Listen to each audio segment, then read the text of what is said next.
Africa is a continent full of wonders, from breathtaking landscapes and incredible wildlife to rich cultures and vibrant cities. While many people know about these aspects, not everyone is familiar with the unique and sometimes surprising ways people travel across different regions. Transportation in Africa goes beyond simply getting from one place to another. It reflects history, innovation, and adaptation to local needs. Some of the most unusual and fascinating modes of transport might seem unconventional at first, but they are deeply rooted in everyday life and serve as essential means of movement for millions. In Lagos, Nigeria, there is a form of public transport that has become legendary over the years. Known as the Molu, this bright yellow commuter bus is an unforgettable part of city life. Anyone who has lived in or visited Lagos would tell you that you haven't truly experienced the city's energy unless you have boarded one of these buses. The name Molu comes from the Yoruba word meaning to remold or to repurpose, which perfectly describes how these buses are created. They are made from old Mercedes-Benz 911 flatbed trucks that are transformed by local manufacturers to carry passengers instead of cargo. These buses were once the backbone of public transportation in Lagos, offering an affordable way to travel across the city. Packed with passengers from all walks of life, students, workers, traders, and travelers, the Molu became known for its chaotic and unpredictable nature.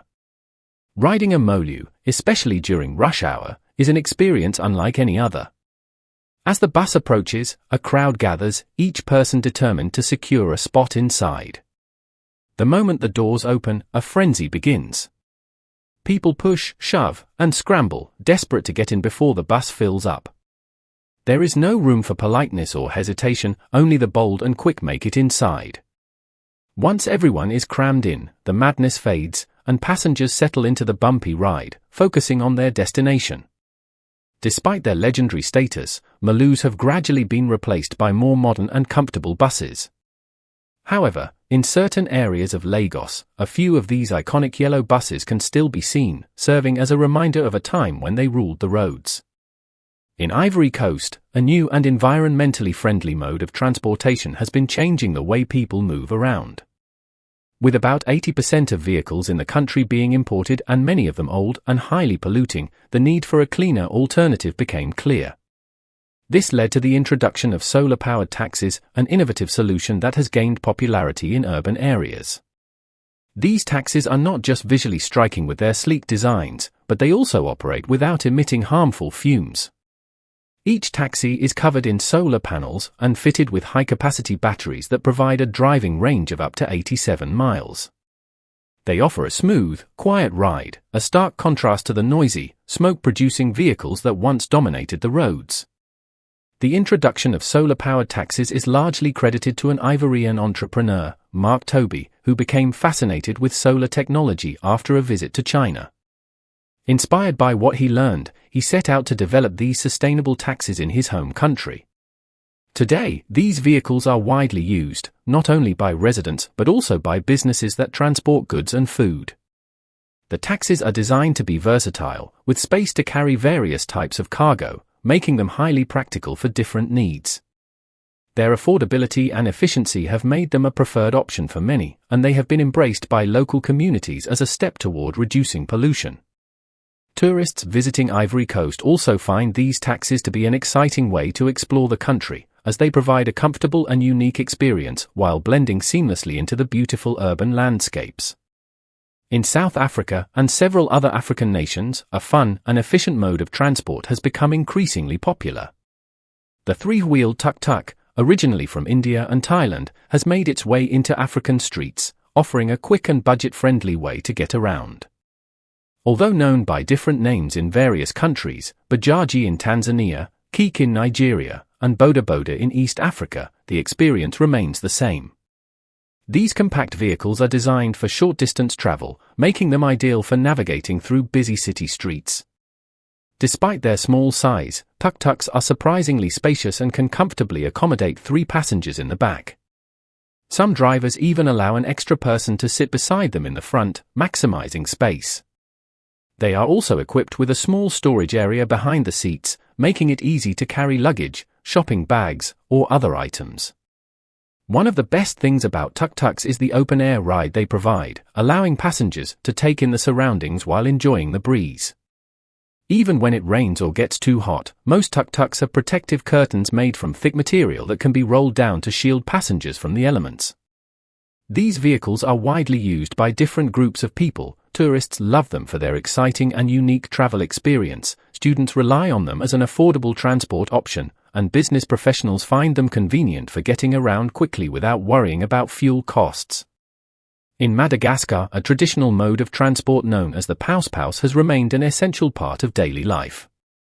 These rickshaw-like vehicles, made from colorful wooden frames, are either pulled by a man on foot or attached to a bicycle. The name paus-paus, which means push-push in French, originates from a time when passengers had to help push the vehicle forward while the driver steered. Over the years, paus-pousses have become a symbol of Madagascar's transportation culture, particularly in busy urban areas. For many locals, paus-pousses offer an affordable way to travel short distances, especially for those who cannot afford a car or motorcycle. Street vendors also use them to transport goods such as fresh produce, handmade crafts, and other market items. Though small, they are remarkably sturdy and can carry up to 2 passengers at a time. The lack of an engine makes them one of the cheapest forms of transport available, and tourists often find them to be a fascinating way to explore the streets. One notable feature of paus-paus drivers is that many prefer to run barefoot. This is not just a cultural choice, but a practical one, as it allows them to move faster and maintain balance while navigating the roads. Despite the physical demands of the job, these drivers have developed impressive stamina and skill, making paus-paus rides both efficient and enjoyable. One of the most intriguing handmade vehicles in Africa is the Chukudu, a wooden 2-wheeled transport device commonly found in the Democratic Republic of Congo. Unlike most other forms of transportation, the Chukudu is not designed for carrying people but is used primarily to move heavy goods. These sturdy wooden vehicles are constructed using strong local materials, with the main frame typically made from eucalyptus or mumba wood. The structure consists of an angular wooden frame, 2 small wheels, handlebars for steering, and a padded section where the operator can rest their knee while moving forward. The standard size of a Chukudu is around 6.5 feet long, and despite its simple design, it can carry up to 1,000 pounds of cargo. Some even larger models are built to handle up to 1,750 pounds. To propel the Chukudu, the operator pushes it forward using one leg, much like riding a scooter. Over the years, these wooden vehicles have been customized to meet different needs, with some featuring built-in holes to secure firewood or large baskets to transport goods. In regions where modern vehicles are expensive and inaccessible, the Chukudu has become an invaluable tool for farmers and traders who need to transport heavy loads efficiently. Across Africa, transportation is as diverse and dynamic as the people who rely on it. From the bustling Malus of Lagos and the solar-powered taxis of Ivory Coast to the nimble tuk-tuks of South Africa, the colorful paus-pousses of Madagascar, and the sturdy Chukudus of the Congo, each mode of transport tells a story of innovation, resilience, and cultural identity. These fascinating vehicles not only serve practical purposes but also reflect the ingenuity of the communities that have created and adapted them to suit their needs. People in various regions rely heavily on these unique vehicles to transport goods across long distances without the need for fuel or conventional automobiles. This method of transportation has become deeply embedded in their daily lives, playing a crucial role in their economy and culture. In fact, the local administration of the town of Gma has even constructed a monument to honor this vehicle, which reflects its immense cultural significance in the Congo. Interestingly, the smaller versions of these vehicles can be built relatively quickly, requiring only about 3 hours to assemble, provided that the necessary materials and supplies are available. However, the larger versions take significantly longer to construct, often requiring several days. This is because their mechanics are far more complex compared to the smaller models. Anyone familiar with these vehicles would agree that the smaller versions offer greater speed, convenience, and efficiency. While this vehicle is undeniably impressive, there is another mode of transport that holds an equally vital role: donkey carts. Unlike horse-drawn carriages commonly found in the Western world, donkey carts are more prevalent in various African countries such as Namibia, South Africa, and Somalia. These carts serve as a highly practical means of transportation, facilitating the movement of people, goods, and even water. Designed specifically to endure the rough and rugged terrains of rural Africa, these carts are built to be extremely durable. When roads become impassable for modern vehicles, donkeys reliably pull these carts across challenging landscapes. In many regions, owners personalize their carts by decorating them with paint or adding humorous labels that mimic well-known car brands. This custom not only adds a touch of creativity but also reflects the cultural spirit of the people. Depending on the size and weight of the cart, it may be pulled by a single donkey or a team of up to 5 donkeys, particularly when transporting heavy loads. In areas with steep and uneven terrain, donkeys are often used to pull sledges made from strong tree branches. These sledges are highly effective in navigating difficult paths where even standard vehicles would struggle. In regions with flatter terrain, the carts are often lightweight enough to be pulled by a single horse instead of multiple donkeys. For rural communities in Namibia and South Africa, donkey carts are an integral part of daily life. However, they have also gained popularity among tourists visiting these regions. Travelers are often eager to experience a ride in a donkey cart, as it provides an authentic glimpse into local life. Many describe the experience as a charming and traditional way to explore the countryside. In Somalia, donkeys do more than just transport goods, they serve as a source of income for many families. Since these animals are essential for their livelihoods, owners take great care to ensure their well-being. Another well-known mode of transportation in Africa is the Boda Boda, a motorcycle taxi that has become an indispensable part of life, particularly in Uganda and other developing nations. These motorcycles are not limited to rural areas, they are also commonly seen in bustling city streets, offering a fast and efficient alternative to cars and buses. The ability of Boda Boda riders to weave in and out of traffic makes them a preferred choice for commuters looking to avoid congestion. For people living in villages, public transportation options are often scarce or non-existent. In such cases, Boda Bodas provide a crucial link to urban centers where residents can access essential services such as healthcare, education, and markets. These motorcycles can reach places that would otherwise be difficult to access, making them a lifeline for many communities. Tourists and travelers also appreciate Boda Bodas for their convenience, as they allow them to explore cities and visit popular attractions with ease. Boda Bodas are incredibly accessible, and passengers can find them almost anywhere. Whether at designated parking areas or garages, or simply by signaling a passing rider, it is easy to secure a ride. In rural areas, these motorcycles are often the only reliable means of transportation, enabling families to transport goods, seek medical assistance, and stay connected with nearby communities. However, like any form of transportation, Boda Bodas come with their challenges. Road safety is a significant concern, as their small size and high speeds make them more prone to accidents, particularly in areas with heavy traffic or poorly maintained roads. Additionally, passengers must be cautious with their belongings, as unsecured items may easily fall off during the ride. Despite these risks, many people still consider the experience of riding a Boda Boda thrilling and worthwhile.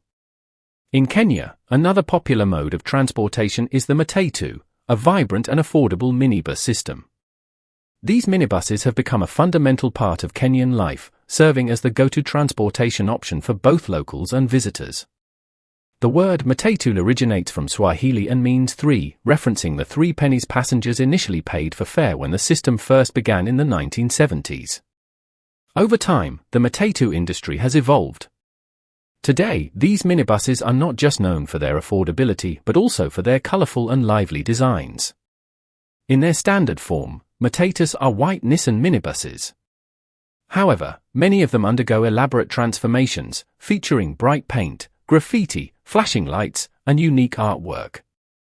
Inside, they often play trendy music, creating a lively atmosphere for passengers. Some Matatus even have LCD screens displaying music videos or popular television shows, making the journey entertaining. Unlike public transportation systems in other parts of the world, Matatus do not operate on a fixed schedule. Instead, they depart only when all seats are filled, which means waiting times can vary. Routes, fares, and pickup locations are often flexible, adapting to passenger demand. Before boarding, it is important to wait for other passengers to disembark, and conductors, commonly known as touts, assist passengers in finding available seats. While Matatus offer a fun and affordable travel experience, they do have some drawbacks. They can be extremely crowded, particularly during peak hours, with passengers often finding themselves tightly packed inside. Comfort is not always guaranteed, and personal space is minimal. However, for many locals, riding a matatu is simply part of daily life. Another fascinating means of transportation is the Mokoro, a traditional handmade canoe widely used in the Okavango Delta region of Botswana. These canoes hold great cultural and practical significance for the people of the region. Historically, the Balai people, who migrated to the Okavango from Central Africa around 2,000 years ago, were among the first to use these boats. Mokoros are uniquely designed, differing from typical canoes. They are long and narrow, traditionally carved from large tree trunks such as sausage trees or ebony. Skilled craftsmen carefully hollow out the trunks by hand, creating sleek and watertight canoes suitable for navigating the delta's waterways. However, due to concerns about deforestation and the conservation of slow-growing trees, modern Mokoros are often made from fiberglass. The best time to experience a Mokoro safari is during the flood season, between May and September. During this period, the Okavango Delta transforms into a vast network of waterways, attracting numerous animals and birds. This makes it an ideal time for safaris, as wildlife is easier to spot. Local fishermen also rely on Mokoros, as they provide a stable platform for casting nets and harvesting reeds used for making mats, baskets, and shelters.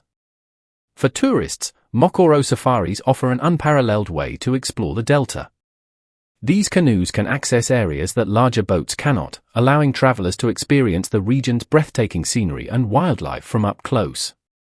Mokoro rides also serve as a form of entertainment and recreation, with local communities gathering to celebrate and showcase their canoe handling skills.